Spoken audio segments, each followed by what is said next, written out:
গুনে গুনে ৩৬৫ দিন চলে গেল, চোখের দেখায় নেই সঙ্গীত শিল্পী শাফিন আহমেদ।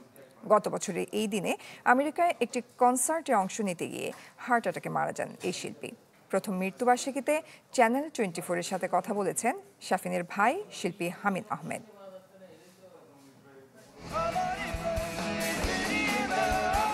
শুধু রক্তের সম্পর্ক নয়, ভাইয়ের সাথে বন্ধুত্ব যেমন ছিল দৃঢ়, তেমনি কেমিস্ট্রিও, যার প্রমাণ যুগে যুগে পেয়েছে লক্ষ কোটি গান প্রেমীরা।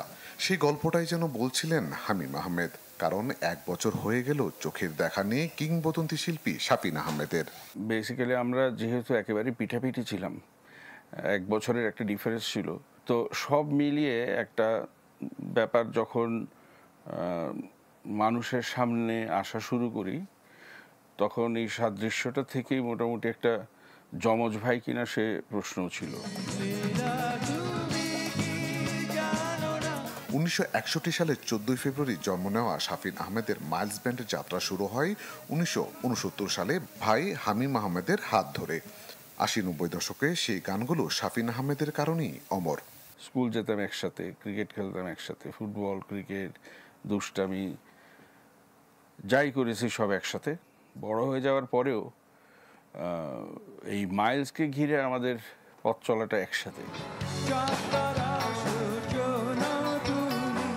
45 বছরের সঙ্গীত ক্যারিয়ারে শত শত গান উপহার দিয়েছেন তিনি। সে তালিকায় আছেন চাঁদ তারা সূর্য নও তুমি, ফিরিয়ে দাও, আজ জন্মদিন তোমার, দিঘি দিঘি কিংবা জ্বালা জ্বালার মতো কালজয়ী সব গান। শাফিন 96 সালে প্রথম ব্যক্ত করে যে সে সোলো করতে চায়। সেখান থেকে আমাদের একটা ওই এটিপিক্যালি ব্যান্ডের যেটা হয় একটা আপত্তি ছিল। এই ব্যাপারটা পরবর্তীতে হয়তো আস্তে আস্তে আরও বড় রূপ নেয়, কিন্তু পার্সোনালি হয়তো ব্যান্ডের ব্যাপার নিয়ে কোনো কিছু হয়েছে যখন হয়তো হয়ে গেছে সে সোলো, কিন্তু আস্তে আস্তে আবার ক্লোজ। আনফর্চুনেটলি ও চলে যাওয়ার আগে যে সিচুয়েশনটা ছিল এটাও মিটমাট করে ফেলতে চেয়েছিল।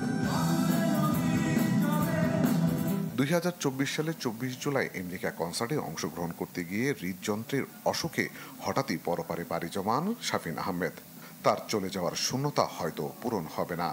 মৃত্যুর দিনে প্রিয় শিল্পীর প্রতি রইল ফুলের শ্রদ্ধা ও ভালোবাসা। আলী আফতাব, চ্যানেল 24, ঢাকা।